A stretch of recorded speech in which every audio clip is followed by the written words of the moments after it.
All right, yes, sir. Once again, it's on, man. I'm so excited for this interview. We have the one and only. You guys know that I call him legendary, Anthony Peterson. Let's give our brother a round of applause.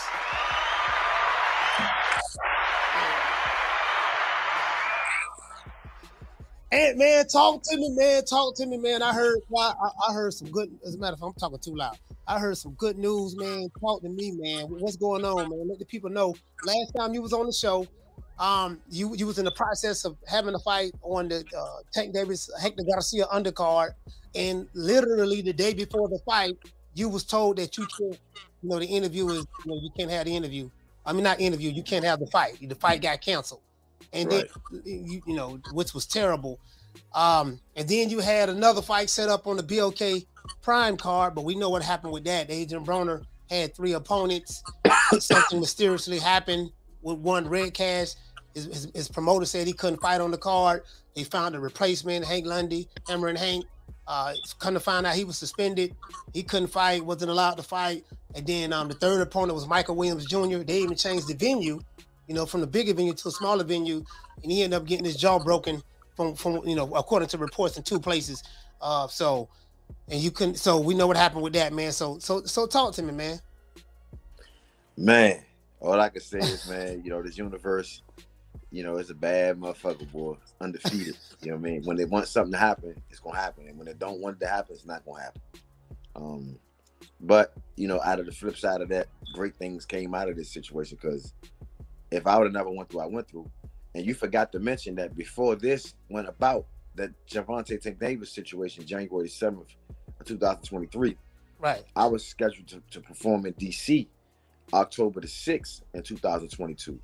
That got canceled. Then I was about to fight again October the 1st, a week before the situation happened. It got canceled.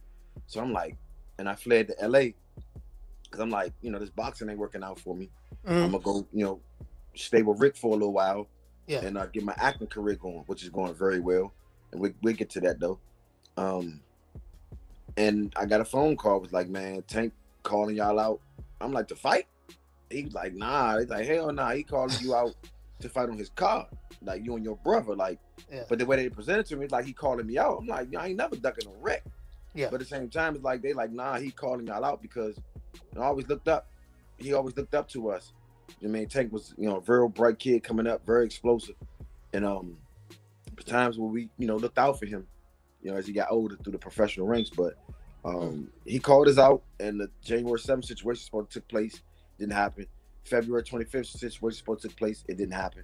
So right now, and like I said, in the midst of all this, I did a live after that Gervonta Tank Davis card fell through for me. And this is how I scored this situation with this combat boxing situation that's going on now. It's boxing combat is a league that's new. I signed to be with this league. And none of this would have happened if I'd have never, got kicked off the card. And because I got kicked off these cards for all these years, now I'm officially a boxing promoter. You know what I mean? It's signed and sealed. I got it March 17th, a day after my birthday. I'm a concrete promoter, a boxing promoter. So now I'm going to be promoting my own cards, fighting on my own cards, and nobody can kick me off their cards. You know what I mean? Hey, so, man, this is wonderful, man. So we're going to get to the new boxing league, but you're a boxing promoter now. Yeah. So for those who are listening, who are going to hear this interview, what exactly does that mean? Does that mean you have to put your own money up for the fights? You put the fight card up? What does that entail as it relates to you? Yeah, it's definitely. I ain't gonna give up too many of my secrets because I don't want everybody trying to outdo me in my promotional career. But there's a lot of things that we never took advantage of, especially as young black males, because we so used to and having our peers that's older than us putting us in the direction of jewelry, cars. All that other stuff don't mean nothing. It means absolutely nothing. After you purchase it, it means nothing.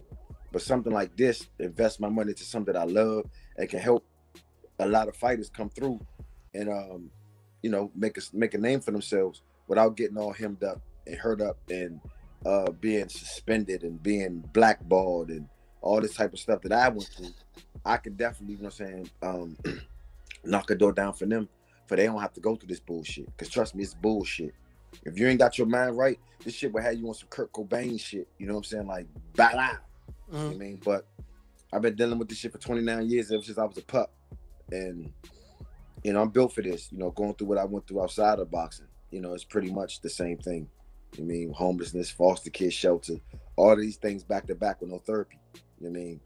And like I said, I'm built for this. And if I truly believe, if I never had this idea until I'm like, you know what, man, this is some bullshit. I've been training my whole life, been in shape my whole life. You never seen me out of shape, always working out.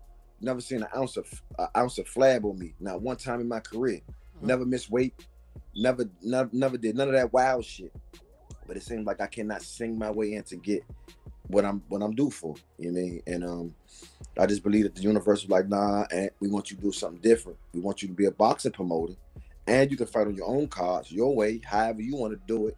And like I said, if I'd have never been treated the way I was treated earlier this year, I would never be in this position that I am now to be a real king, really like real control my whole career. You know what I mean? Without nobody waiting for approval or waiting for this and that, which is bullshit, because I'm the one that's laying my life on the line in it. But I gotta wait to see who politicking and who talking bullshit about whatever the case may be about when you get in the ring again. Or like I said, now it's like to the point now, I don't even know if my body would get up to fight on somebody else's card, because I'm been traumatized from being kicked off and misled and misdirected off these cards. It's like, do we get up in shape to do this shit again? Because keep in mind, these fights getting canceled not 3 or 4 weeks prior to the fight. This shit is happening a day, a week before. Because I'm stripped down on my nutrients, my weight, exhaust all my money. You know what I'm saying? I don't get paid for none of that shit. Like all that money that I spent, all those training camps from August 6th, October 1st, January 7th, and February 25th. All 4 of those training camps was intense, and it's cost money to have training camps, and I never got paid for none of that shit. Damn, man. So, but this is so now. Would you say that the position that you're in now, you are more in control of your own destiny? No one can dictate how you eat or when you eat or where you're gonna fight on this card. Oh man, you know what, man, 10 hours before the fight. Oh man, the fight got canceled. You're gonna better fight. You don't have to deal with none of that anymore. No more. Can't no other promoter stop you. No former, whoever management or whatever it may be. No one can stop you from where you at right now at this point. Definitely. And to any fighter that's looking at this right now, please, I'm begging you. Don't fuck with this boxing unless you know what's really happening, man. And you're really not gonna know what's really happening till you mess with somebody that know what's really happening. I'm talking about somebody who knows this game. Know this. This is not a sport. This is organized crime. People keep talking, the sport of boxing is. There's no way you can compare boxing to any sport out there. You can't. You name me one sport, and all of these things are leagues, national organizations. Boxing is wide open. Tennis, hockey, NBA, NFL. The key word is the N word. National organization. Boxing don't have that. Boxing is wide the fuck open, and I truly believe it'll get more corrupt if somebody try to control it. Let that shit be where it's at. You know what I mean? Because I feel like it'll be more detrimental to people, and that's just my perspective on this. I could be wrong, could be right, but I feel like if the government, for instance, was to step in, or somebody try to sanction body this whole boxing, it will take a fucking miracle to pinpoint every last fighter, to pinpoint every last situation. And I think that's what this boxing league that I'm entering is trying to bring. You know what I mean? You're talking about regulation. If the government was coming to try to regulate it, some type of rules, some type of situation for us when we retire. You know what I mean? And to get the right amount of paychecks and money that we supposed to get for putting all our senses on the line. So what is the name of your promotional company? Are you at liberty to say right now or no? Yeah, they told me to wait until we get it all the way. We officially are promoters, but I was right now the name. Okay. Because I'm in the midst of right now of changing my name you know, that Peterson thing is dead. Like, I got so many reasons why I don't want him to be called Peterson no more. People can say what they want. Like, I'm truly into myself. I know what time it is with that. And I'm making this clear on this is the first time I'm announcing this. I'm definitely changing my last name. For sure, my full name for sure. Because there's somebody in this world named Anthony Peterson. There's somebody in this world named Anthony Christopher Peterson. I don't want that, bro. I feel like the things that I think about, the things that I breathe, the things that I yearn, the things that I'm passionate about, I'm different. Not better, but I'm different, bro. And I understand my roots, where it come from. That is 3 strands of Petersons. It's Peterson, Petrsen, and Pedrson. All of these were given out in slave owners back in early 1700s. Anybody can challenge me on that. Look that shit up. It's real. I just feel like, to me, I don't want to be called that. And I from a family of 12, same mother and father. I love every last Peterson down from the first to the 12. But at the same time, I can't go against what I feel. What my ancestors calling me, telling me, is why I can't get no sleep. You got a big platform here, bro. You've been feeling this way since you saw Jerry Springer when you was 12 years old. And let me share a little story why I thought, how this idea came to me when I was 12. Every time in elementary school, I would see a different, it was a guy named Jimmy Brown. There was another guy named Randy Brown. There was a girl named Courtney Seals, another girl named Renee Seals. It was all type of same last names. I never ran into a person with the same last name as me. Never.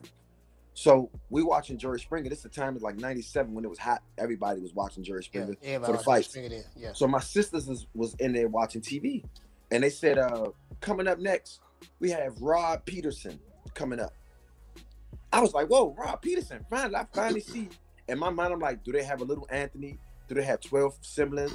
Do they look like me? Do they act like us? So I want to see what this Peterson looked like. He came out, bruh. It was a white man. Fucked me up. And I was the only one in the room. Keep in mind, I was 12. Everybody else in the room was 16, 17, max 18. And you can cut the tension with a knife of how they all looked at me when I was shocked to see that this man was white. And this is not a racial thing. This is not something I want to be like, oh yeah, I don't want to be. No, this is something I felt when I was a 12-year-old boy. And it shit been echoing, get louder and louder every time I try to ignore it as I get older. But those are things that I pinpoint when I was 12. Nobody sat me down and said, Anthony, this is right, this is wrong. I felt that shit. When I first saw that shit on television, that shit hit me with like a knife, bro. And that's why I responded the way I responded in that room as a 12-year-old boy. I wasn't even a teenager yet. And I felt that way. So as an adult now, I make my own decisions and I do what I want to do as far as how I'm living. And that's what I'm going to do. So that's why we in between what we're going to call this boxing promotion company. Because it's definitely not going to be Peterson. That's not going to happen. So for people who may be listening to this podcast, they say, well, you know, this guy here, man, you know, every time, you know, he seemed like he have a string of bad luck in boxing. His fights always get canceled. He's never fought for a title before, like a major title. None of that stuff there. How much of this is just you? Is it just you could be one of those? Just devil's advocate. For people who may just be on the outside looking in, oh man, he one of these guys screaming he a victim. Oh, he probably like AB a mess up, and people keep canceling his fights. What is it about him? What would you have to say to someone who's on just being very pessimistic, don't understand your situation, or don't want to understand your situation, and they're taking that perception of how they see you? Well, fortunately for them, they're absolutely right. And let's keep it clear. I've done a lot of fucked up shit in my life, brother. And especially my biggest thing, and it get me emotional. I get fucked up over this. I disrespected a lot of women, bro. I'm talking about fucked up homes, bro. You know what I'm saying? So, like I said about the universe, it comes, bro. It comes. You mean to tell me out of all this talent, all of these good looks over here, all of this good fucking brain power that I got, that I can't get this shit off? It's something deeper than that, bro. It ain't about no goddamn boxing. Because for real, I would have really embarrassed you. Because this is the universe talking now. I would have put you in there with a bum on January 7th, and you would have got knocked the fuck out. Look at your brother. Your brother, bad motherfucker. But let's keep it clear. He just got clipped by a duck, bro. Yeah, he got clipped by a duck. That was going to be me. on the Tank card and the Adrian Broner card. You know what I mean? But the universe say, hold up. I'm gonna spank you a little bit, but I ain't gonna fuck you up too much because you acknowledge that you fucked over these women. That I never stole, I never hurt nobody as far as like physical or anything like that. But my accolades outside of these things, the things that I've done to women, as far as the lying, the deceit, the hurt, all the mothers, the sisters, the aunties, the nieces, all of that shit, it comes back, bro. I don't give a fuck what you do after the fact or trying to make shit right. You have to pay for that. You know what I mean? And I truly believe that I'm paying for that shit. Like I said, people were like, man, it's fucked up. This happened to you. I'd be like, yeah, really? But I have to stop going along with that and keep it 100 like this.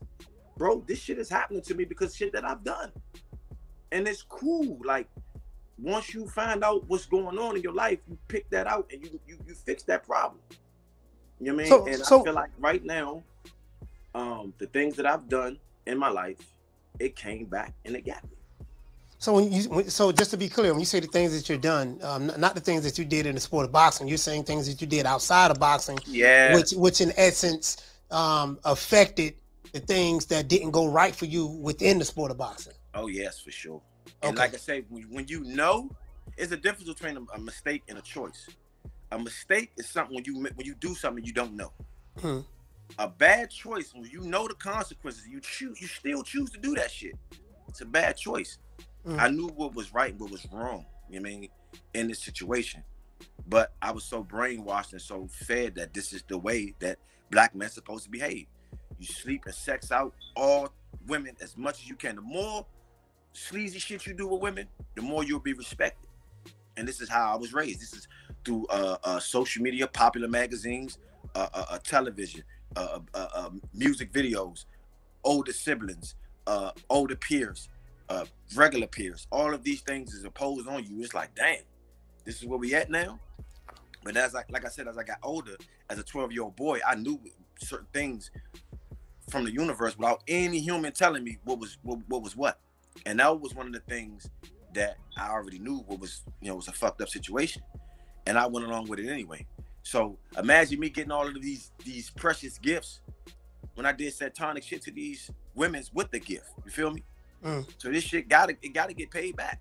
Luckily, like I said, I'm blessed I'm using all 9 of my senses, all of them attached to each other. I don't have any baby mama drama, no kids running around in these streets. I've never been into nobody's clinic or no wild shit like that.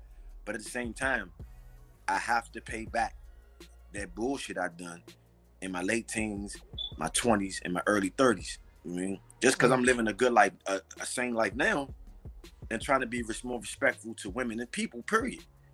That don't make up for the bullshit that we did back then.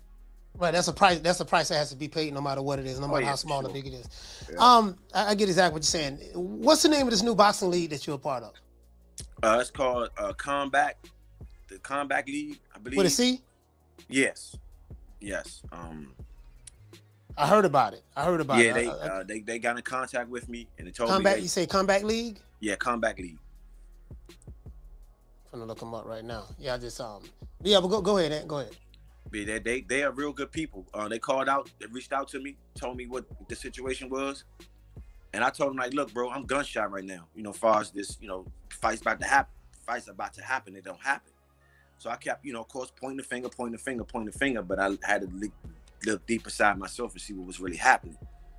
And once I went on live on Instagram and said these things, he came to me and told me, he said, man, that was one of the greatest interviews, lives I ever been on. Like he said, I never seen somebody who was passionate, loud, and angry, but articulate at the same time. I'm like, well, thank you, because I can't really see what you see or hear what you hear because I'm speaking from this vessel. So we kept making it. He kept telling me, like, look, I want you to represent San Antonio. I'm from DC. I moved to LA. So he's like, look, I know this gonna be a little bit confusing, but we willing to, compensate you for your, situation. So I'm like, bet. So we put it out on paper, put it in the contract, and we got us a deal. Man, I'm trying to find it. I'm trying to find it now. It's damn, comeback league. I'm looking at new boxing comeback league. It's just called comeback league. Come you put that in there. It's just like, a lot I'm really, like, I know a lot of people be like, don't join something that you don't really know about. I'm driven off my spiritual advisors, which is my ancestors. They told me to do this, so I'm going to do this, whether it looks right or wrong to anybody else's eyes. Long as it's right in these eyes, that's all that matters. They have one that I'm looking at one now that says Ohio Comeback League. No, that can't be it. That's one in Ohio, DC, Atlanta. Oh, they have different chapters. Yep. LA, Vegas, San Antonio, Dallas. Comeback League on stream. Mm-hmm. Okay. It starts April the 6th. Okay. Yeah, so I'm just looking it up right now. Man, so you feel really so the people reached out to you for an opportunity. Yes. Again, you felt snake bitten based on what you just went through with fights getting postponed, canceled, stuff like that throughout your career. You just broke down that, hey, this is you realize that this was the karma of the things that you did that had nothing to do with boxing, which is affecting your life. It go back to what I've always learned. I say, man, you know what I mean? At the end of the day, you are the control, you are the master of your own destiny. That's what I was always taught when I was in Nation Islam. You're the master of your own destiny. So you always have to look from within in order to solve your own problems. Take responsibility for your own actions, whether it's a good consequence or a bad consequence. You have to always look at yourself. And, once I understood that about 7 years ago, about 7.5, 8 years ago, my whole outlook on life changed. You know what I mean? So now you have an opportunity. You're going to be, you're a boxing promoter now. So do you see yourself? So you're going to be putting your own cards together. Absolutely. This league, what is this league like? Is it like normal boxing? Do you fight 12 3-minute rounds or what? You fight one round. This is what I was told. You fight one round once a week. I think I saw that. Yeah. It's a 12-week league situation. Yeah. And it ends July the 9th. From April the 6th to July 9th. And you're gonna be traveling. They're gonna be paying for everything for the travel, the hotels, and you're gonna be going to different cities. Like it's gonna be like the NBA. You're going to a different city and you're going to get some bump in. Yeah. They're gonna record it, do interviews and reality TVs, and it's a lot of publicity that's gonna come. I just pulled it up on YouTube. It said 1 round 3 minutes on team competition. So you have teams? Yeah, I'm on San Antonio team. So you're gonna be in the corner. So you're gonna be in the corner where it's gonna be you and someone else? Yes. Like y'all like partners, and then you fight 1 round, and then the other guy get in there and fight 1 round? Yep. I saw this, crazy, man. But I'm like, man, I saw this, bro. Yeah. I was like, man, I ain't gonna lie, bro. Like, I'm like, of course, everything ain't about money, but this can set me up to be a top-notch promoter, just dealing with them for these 3 months that we're gonna be dealing with. And like I said, man, this is a great opportunity for me. I can't speak for everybody else, but for me, this is a perfect, great opportunity for me. So, man, damn, I have so many questions. So, who are you going to be fighting? Is it other professional boxers or other people around the world? I mean, other people on a different team. Yeah. I think I'm going to be the only one thus far that I know of that's been in the boxing world before I have a name. I think that's why they was pressing so hard to get me on it, because they want to make me like the face of this. I'm assuming, you know what I mean? But I haven't heard anybody yet that's in the league. I'm pretty sure if Devin Haney, if Devin Tank Davis, Shakur, any of those guys, Terence Crawford here. Hey, Anthony Peterson in the boxing league. Oh, for real? Hey, man, let me see. They're going to tune in just to see what a professional prize fighter who's been in there with all of these guys sparring and going through all these generations is still elite enough and youthful enough to, present itself as a young fighter. Man, and so all of your fans out there who, because as a matter of fact, that interview we did, man, it went viral. And a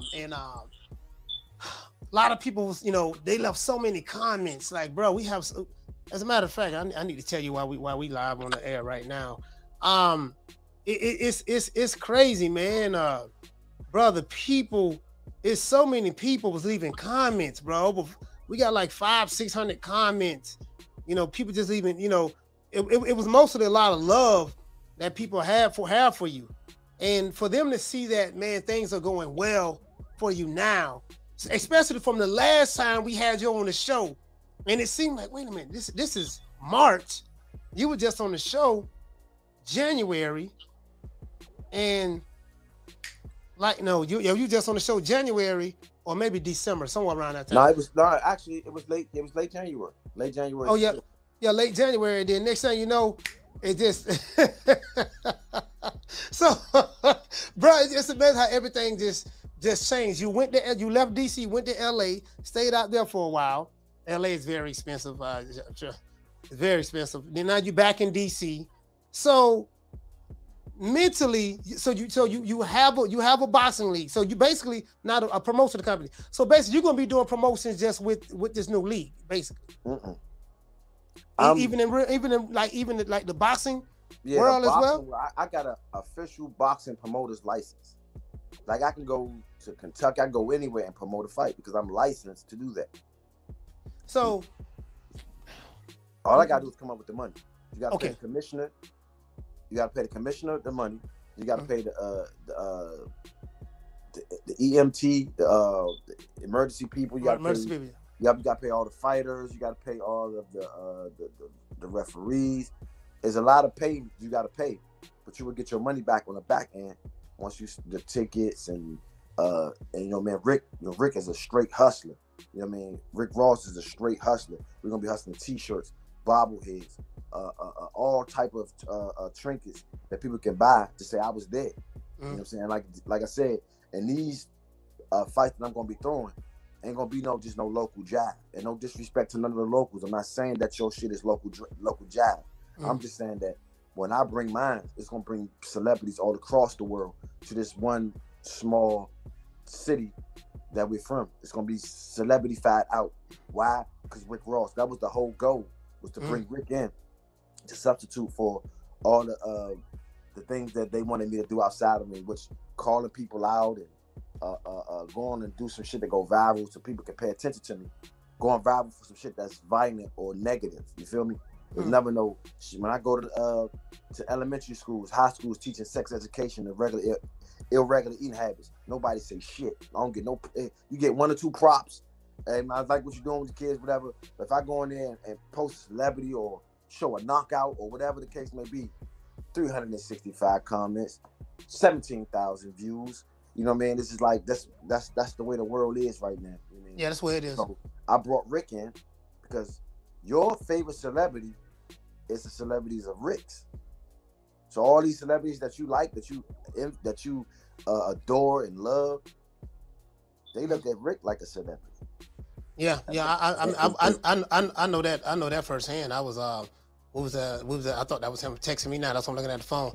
I know that firsthand. We was at the Terence Crawford fight, and I'm like, all the guys, the celebrities that was there, they was coming up to Rick. Even the fighters, they was coming up to Rick like, oh man, well, let me get a picture with you, man, and such and such. And these guys were celebrities and they have money and stuff like that, but they coming to Rick.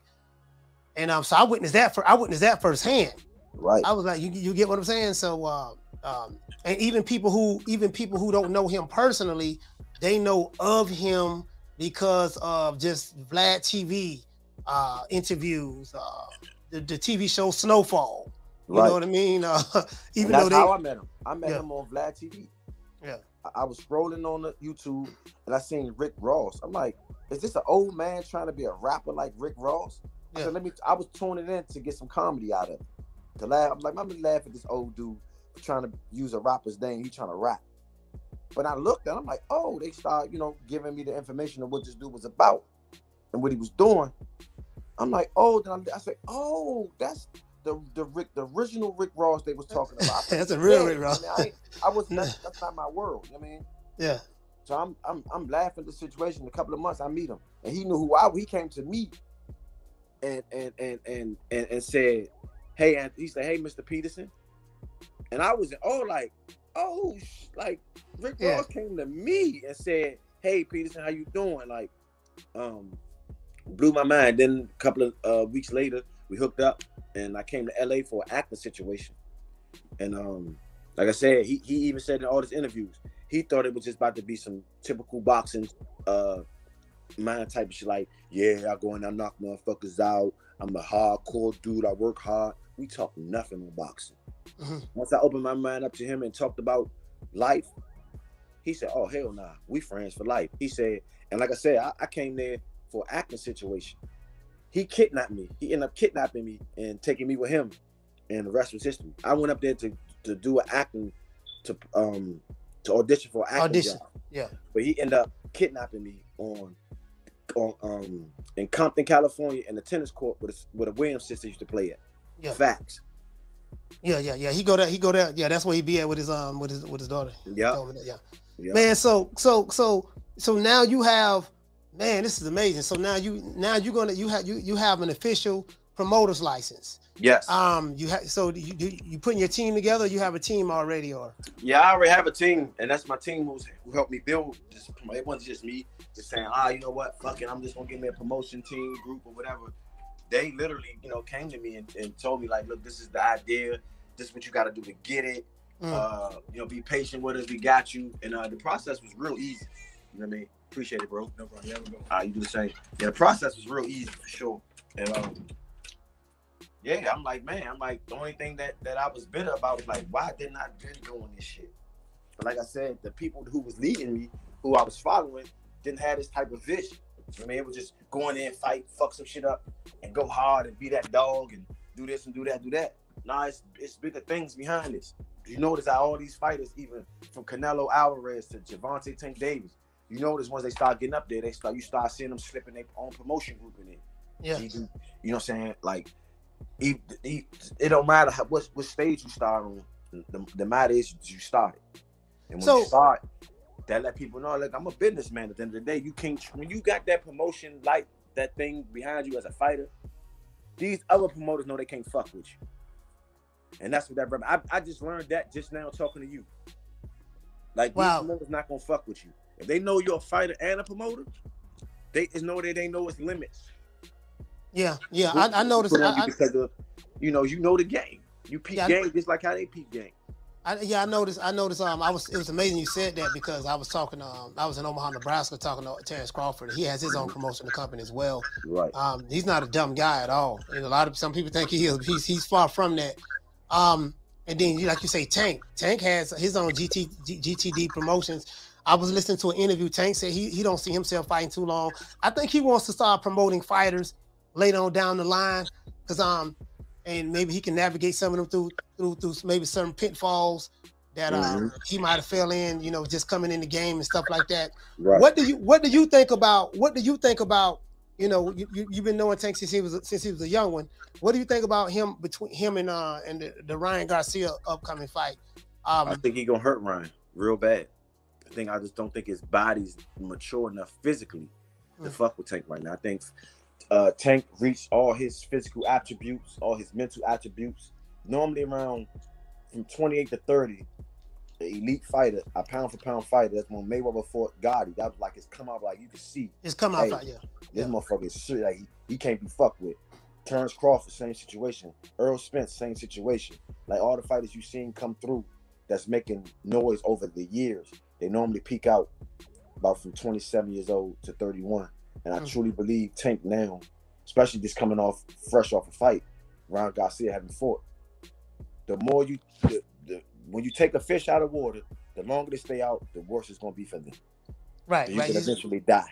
Yeah, fighters have to stay active. You have to stay active. I don't give a fuck who you are, how sharp you think you are, or what magnitude of boxing you think you got.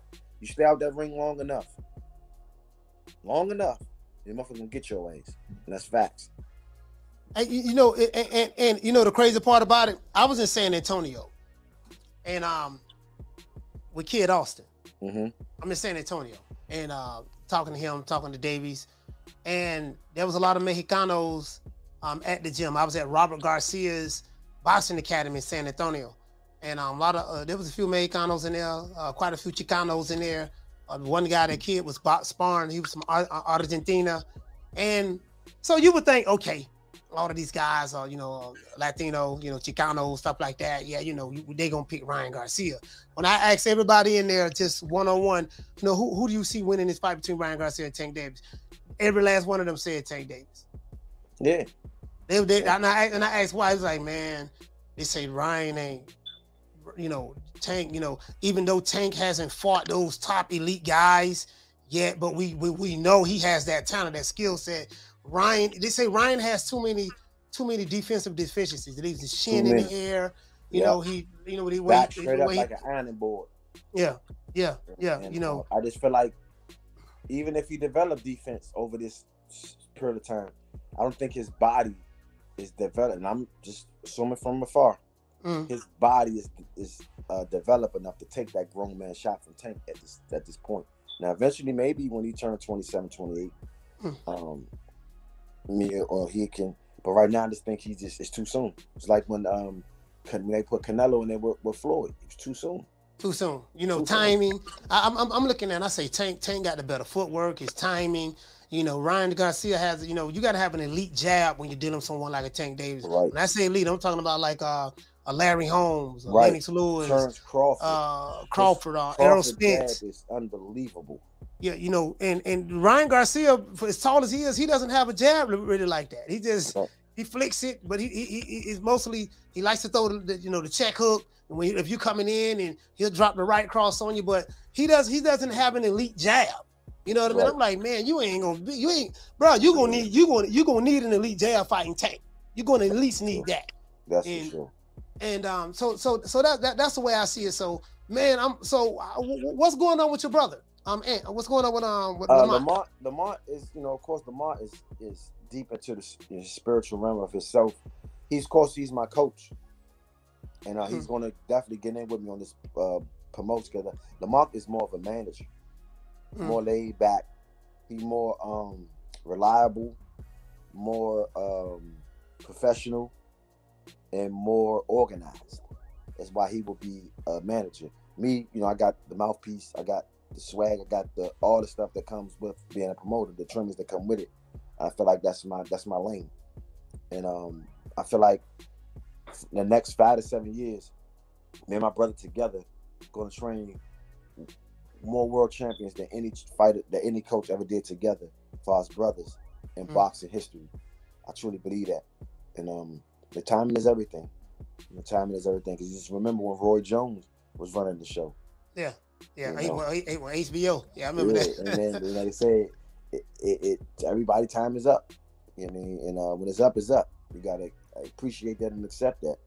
The more stubborn you try to go against it, the more harder the fall gonna be. But these young motherfuckers, they coming. You know what I mean? Yeah, they coming. So this generation here, like these fighters that's in their 30s now, like the Crawfords, the Spencer's turned 33 years old. The Thurmans, those guys, those Tyson Furies and stuff like that. I'm waiting for those guys to kind of like get out of the way. Because I see the Jaron Ennis's coming up. I see the Virgil Ortiz's, the Shakur Stevensons, the Devin Haney's. It seems now that certain weight divisions, it's just so political with the networks and promotional companies, stuff like that. It's like, man, I just want these guys to get out of the way,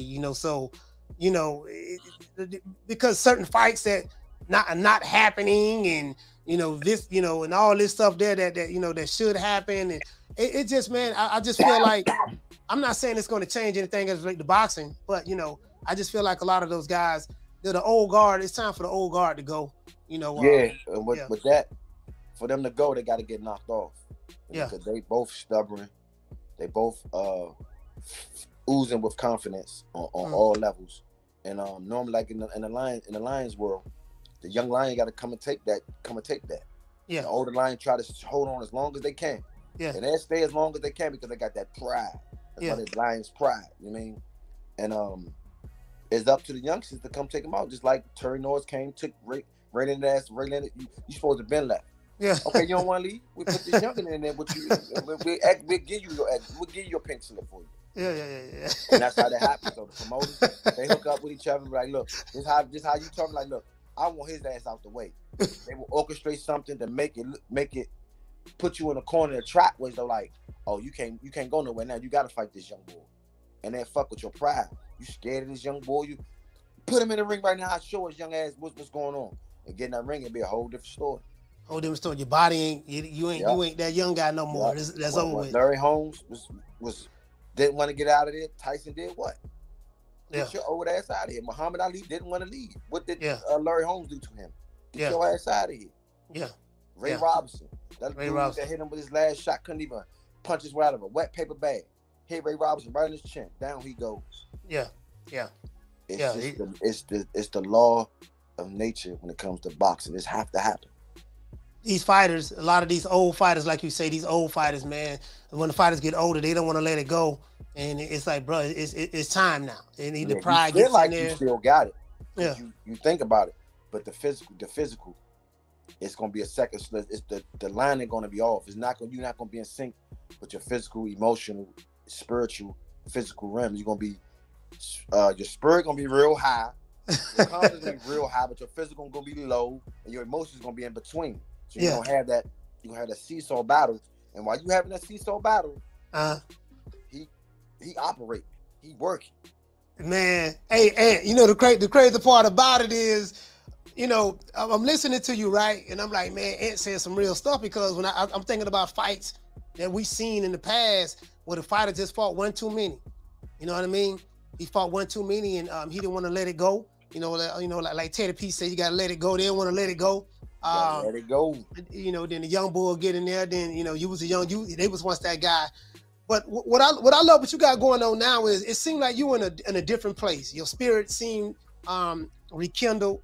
You seen the energy. I don't know, man. It's like you at peace right now. I'm happy, is it safe to say that? I'm happy, bro. Point blank and period.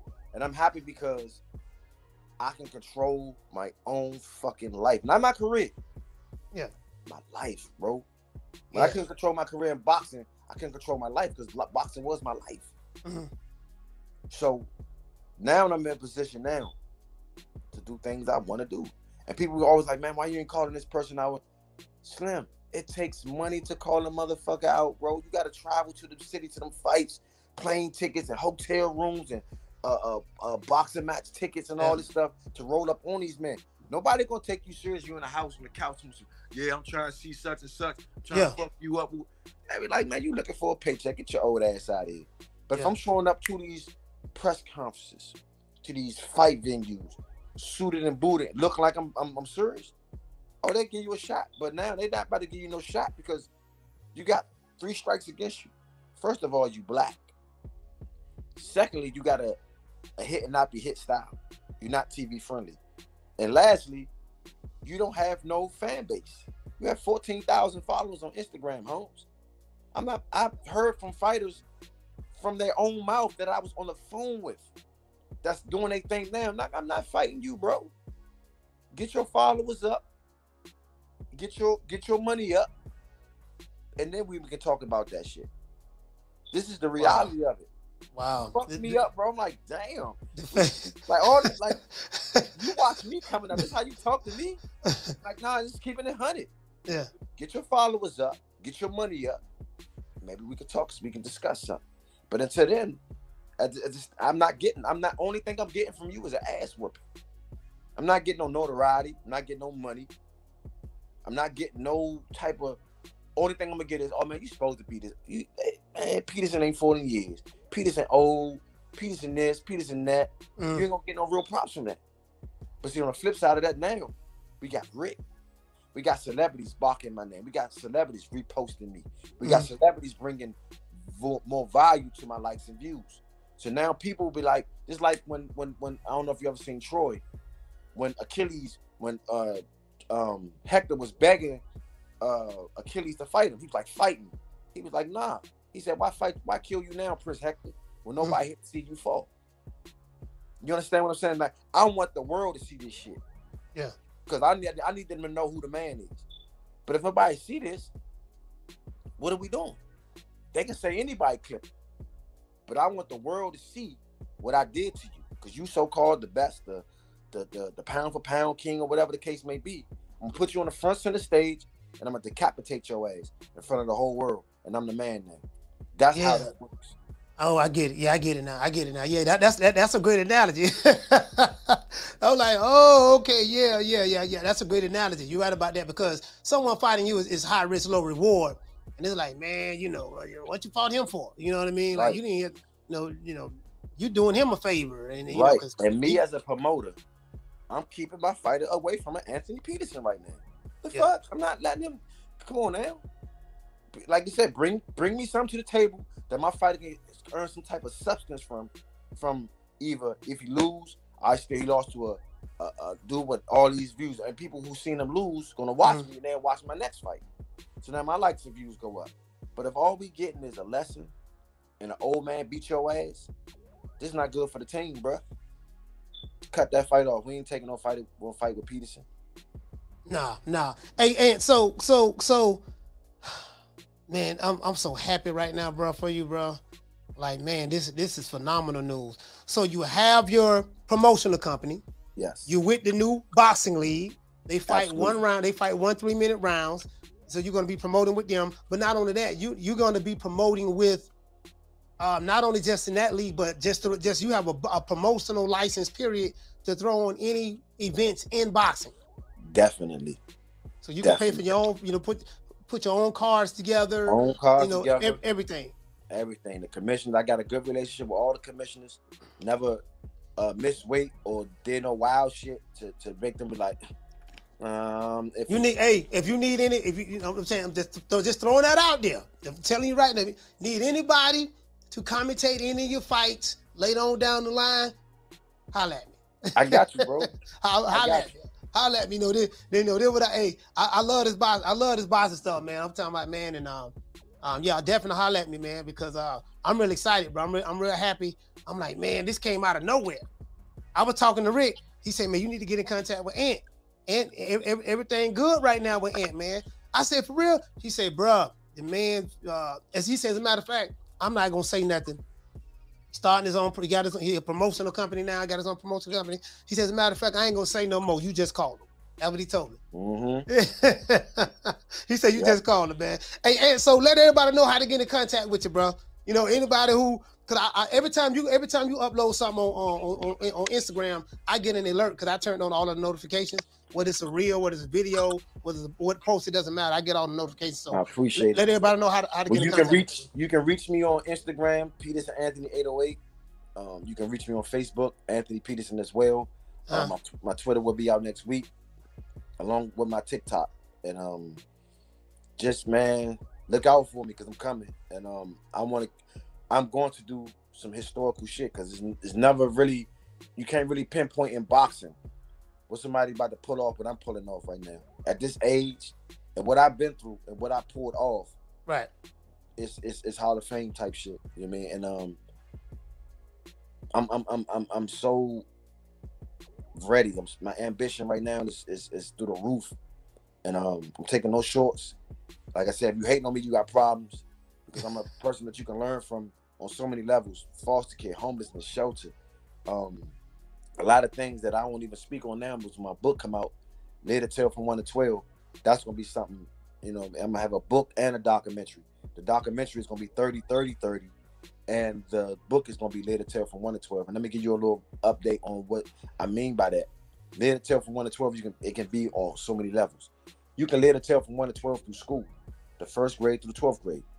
You can live and tell through 1 through 12 in boxing, the 1st round through the 12th round. You can live to tell through 1 through 12 in life, the 1st month through the 12th month, January through December. You can live to tell through 1 through 12 through the time in the day, 1 p.m. to 12 p.m. at night. And you can live to tell through 1 through 12 through my family, the 1st child through the 12th child, all same mother and father. You understand? So when they hear this title, like, damn, what do you mean by later tell from 1 to 12? There's a lot of ways you can later tell through 1 through 12. You mean? And people are like, damn, is he talking about championship boxing? Is he talking about school? Is he talking about the time of the day? Is he talking about his family? Is he talking about the months of the year? Like, it's going to be real catchy. It's not going to be a book where you just read and be like, oh, I know exactly where he's coming from. You're going to have to read that motherfucker several times. And, did you get it? Oh, no. Let me read it. Let me get it myself. A lot of people will be like, let me get it myself. And they're not going to be like I said, you read a book and it's kind of predictable. I know his story. And it's not really going to be about my life. It's about things that you go through in life. You know what I mean? And Rick helping me put it all together. And it's going to be magic, man. It's going to be magic. Man, listen, Anthony Peterson, man, and thank you so much, my brother, man, for taking the time out to do this interview, bro. Man, hey, shout out to DC. Shout out to the entire DMV area, man. Everybody who support the Peterson family, everybody support Ant. Baby. This is second half. This is second half now. It is what it is. So finna do some big things, man. I'm real happy, bro. Man, I appreciate you for opening your platform to me, man, and let me, just because this is therapeutic type of shit. Like, I'm getting my shit off right now. People are seeing and hearing me. Yes, sir. You know what I mean? It's therapy. And I appreciate it because, like I said, a lot of black men think that therapy is something wrong with you. Even black women, period. You know what I mean? Like, thinking that using something as therapy or whatever the case may be, you got problems. Nah.